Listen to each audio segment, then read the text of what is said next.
This presentation will outline 17 key changes that have taken directly place in children's lives since 1965 to date.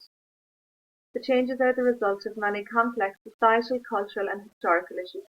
I will illustrate how these changes have occurred and provide an assessment of what the intervening 50 years has taught us. Ireland has seen a significant rate of societal and cultural change between the 1960s and 80s. However, it is only since the economic boom at the beginning of the 90s that the growing diversity of the socio-cultural landscape in Ireland has impacted on us as a nation.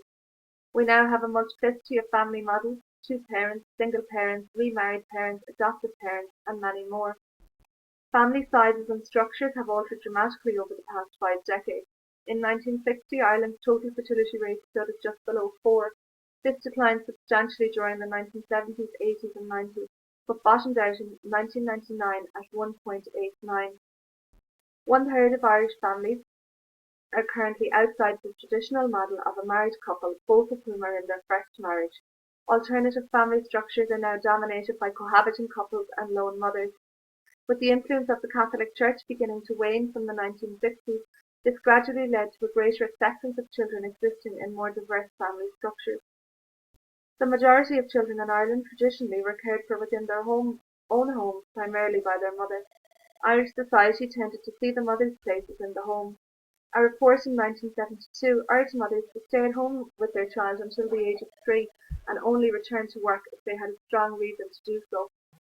Despite this report, one of the biggest impacts to Irish society in the past 50 years has been the changing role of women participating in the workforce.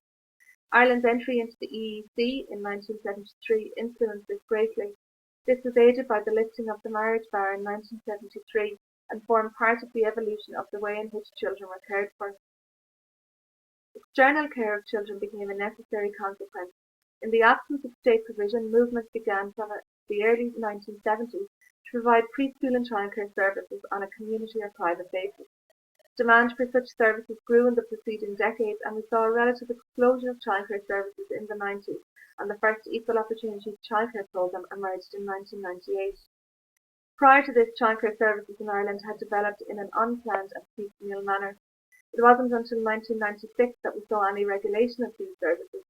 The rationale for the regulations was to improve childcare standards and to ensure the health, safety and welfare of preschool children.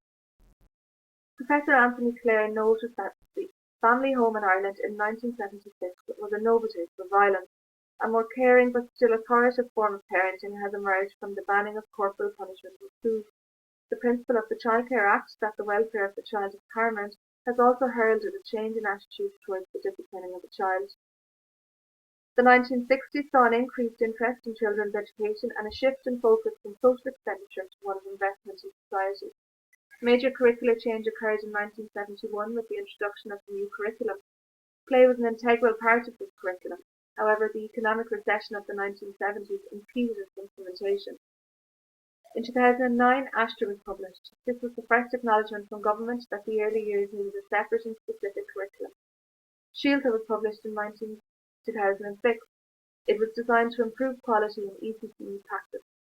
We saw the introduction of the ECCE scheme in 2010. In 1992, Ireland ratified the UN Convention on the Rights of the Child. This aimed to enhance the position of children in society. This made a clear commitment to children's rights at government level. The largest body of information on play from the last century relates to its place in curricula. While this tells us how play was envisaged as supporting the child's development, it tells very little of the child's actual experience. The way children play is constantly changing and evolving. Most adults perceive a significant contrast between the way they played as children and the way children play today.